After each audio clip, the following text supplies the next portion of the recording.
Hey guys, it's Amos, also known as Quarterboy here, and in today's video, I'm going to share my own experience from converting from a ranked player to a professional player, and how the experience is like.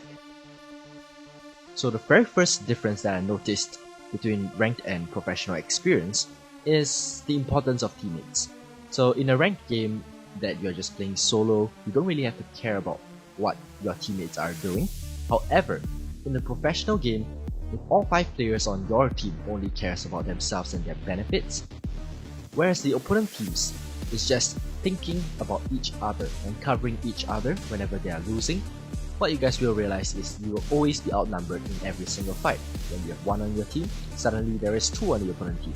When there's 2 on your team, suddenly there's 3 on the opponent team. And this situation is a lot more detrimental when it comes to professional play, because players are all around the similar skill level. So that is the first difference which I found between professional and ranked play.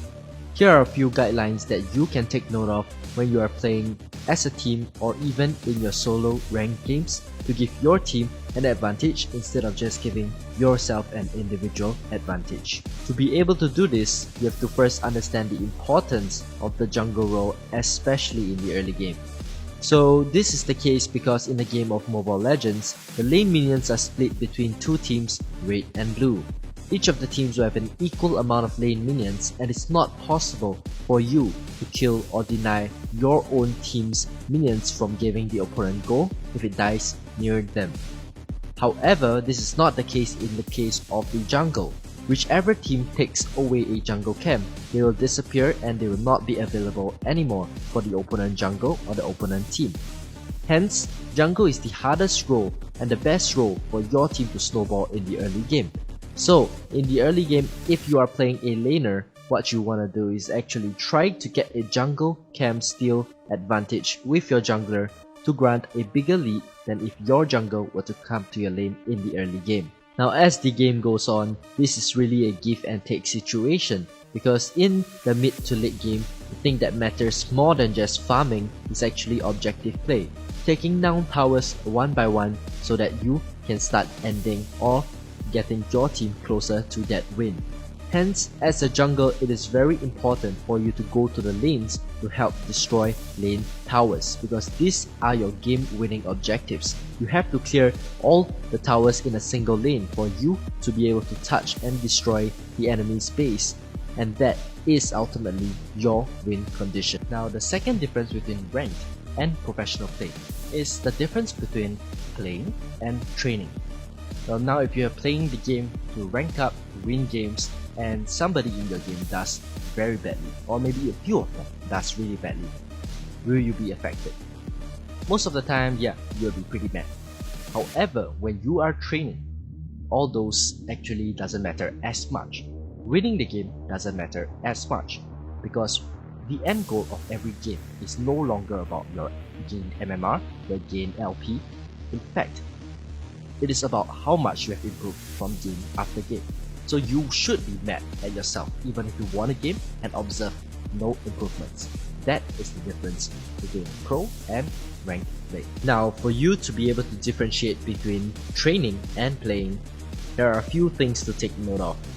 The first thing is to filter out negatives, whether it's from the opponent team or from your own team.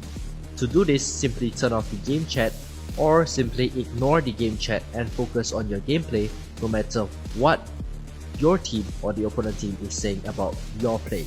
Because ultimately, perhaps they are playing to rank up and to win the game.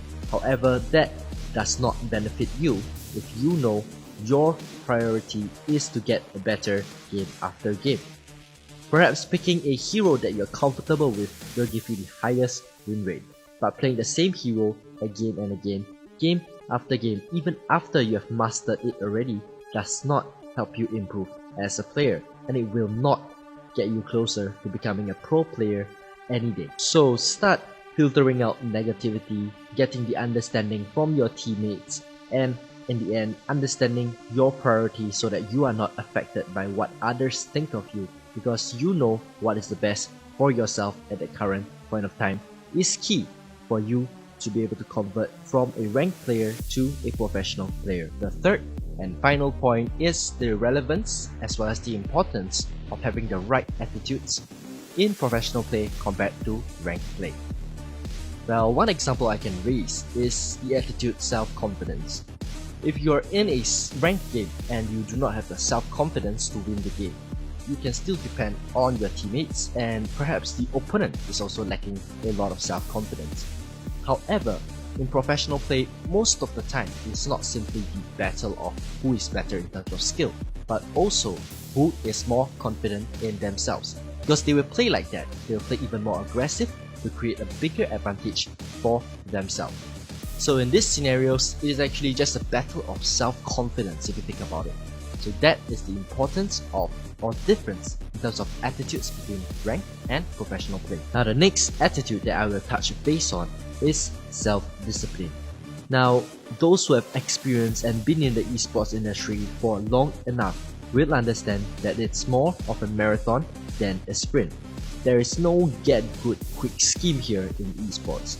It all takes years and years of grinding, hard work, as well as improving for you to be able to go pro one day. Now, because it is more like a marathon and is a long-term commitment as well as a process, self-discipline is important because it can actually help you to make progress in a very gradual, but at the same time, it is very constant progress. Some examples I can raise is that someone who have good self-discipline will set aside time to focus on training every single day or 6 days a week, whereas someone who will probably have a weaker sense of self-discipline will prioritize other things such as leisure time as well as just playing or just hanging out with friends over training, and that will in turn lower perhaps their training days and frequencies from 6 to 7 days a week to 2 to 3 days a week, and that could mean a lot of work that they could have done that they have missed out within a single week. Another example of self-discipline is when perhaps you are entering a game and playing a hero that you're not super familiar with. Losing can sometimes be very tiring and very painful. However, having self-discipline allows you to be able to tell yourself that, hey, it's okay to lose, and it's okay for this to be a very tiring process, because ultimately this is something that can benefit you and you will continue to do it for the sake of yourself and your improvement. Now, those are my 3 differences between ranked play and professional play. Now, because self-awareness is the first step to self-improvement, this video should help you out in that and changing some things in the way that you work to be able to get you closer to being a professional player one day.